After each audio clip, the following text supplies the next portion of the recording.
Meus queridos, paz seja com vocês. Eu quero convidá-los a pensar junto comigo naquilo que nos é ensinado no Evangelho segundo Mateus, capítulo 24, versículos 12 e 13, que assim diz: E, por se multiplicar a iniquidade, o amor se esfriará de quase todos. Aquele, porém, que perseverar até o fim, esse será salvo. O Senhor já havia no capítulo 23 proferido lamento sobre Jerusalém. Da mesma maneira, ele começa o capítulo 24 alegando, informando aos discípulos de que o templo seria destruído. Ele já havia ensinado aos discípulos de que o lugar da adoração é aquele em que os verdadeiros adoradores adoram o Pai em espírito e em verdade, que não estava mais limitado ao templo físico em Jerusalém. Então, alarmados com as palavras do Salvador, os discípulos pedem a ele que sinais haveriam de se revelar anunciando o fim dos tempos. Então o Senhor começa a dar uma lista de eventos que precederiam a sua volta. O Senhor ensina aos seus discípulos de que nesses últimos dias muitos se levantariam alegando ser o Messias, o Salvador. Haveria guerras e rumores de guerras por todos os lados. As pessoas seriam perseguidas, os cristãos, aqueles que professassem a fé no Salvador e que anunciassem a mensagem do Evangelho, também seriam perseguidos. Então, falsos mestres se levantariam e enganariam a muitos naqueles últimos dias, disse o Senhor Jesus. E as pessoas seriam desafetuosas, elas seriam traiçoeiras, elas odiariam e trairiam e matariam umas às outras.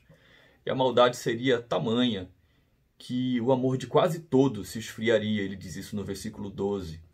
Mas aqueles que perseverarem até o fim, diz o versículo 13, esses serão salvos. Muitas pessoas olham para o capítulo 24 de Mateus e pensam que o foco do ensino do Senhor nessa passagem é anunciar os eventos que antecederiam a sua volta. Mas o foco principal não é este. O Senhor não está preocupado em marcar uma data do seu retorno para que os discípulos possam estar esperando naquele dia.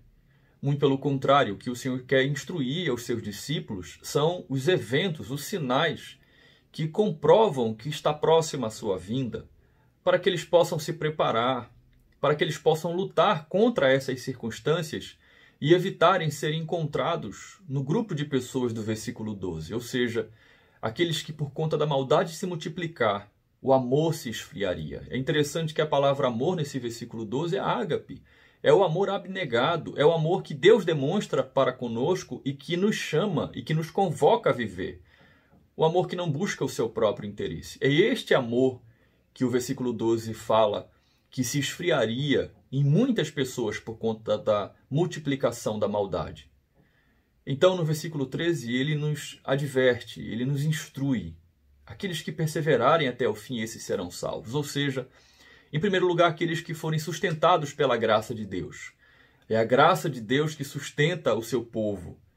É a perseverança dos santos, dada pelo próprio Deus ao seu povo, que fará com que o seu povo triunfe na caminhada. Mas existe ainda o processo de santificação, existe ainda a nossa responsabilidade.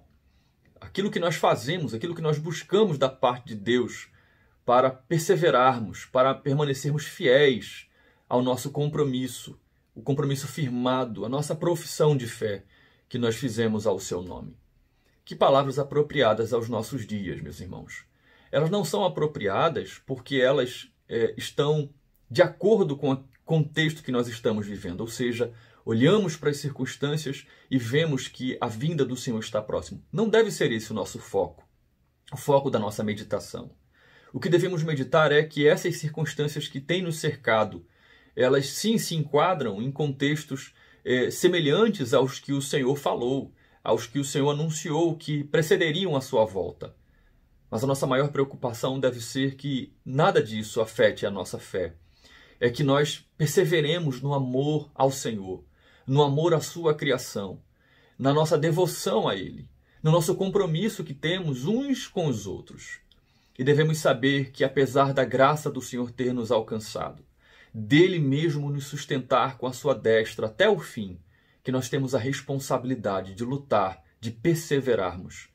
Que o Senhor encontre em mim e em você homens e mulheres que o amam, que amam a sua obra, que amam a sua palavra, que a despeito de toda a perseguição e todo o sofrimento que possam enfrentar nessa vida, permanecem com seu amor firme, fervoroso, que não abandonam o seu primeiro amor, como aconteceu à igreja em Éfeso. Que nós possamos ser encontrados pelo Senhor como aqueles que perseveram até o fim, não só pelo sustento de sua graça, mas também pelo nosso esforço e pela nossa dedicação em amor ao seu nome. Deus aplique essa palavra aos nossos corações e que Ele abençoe você.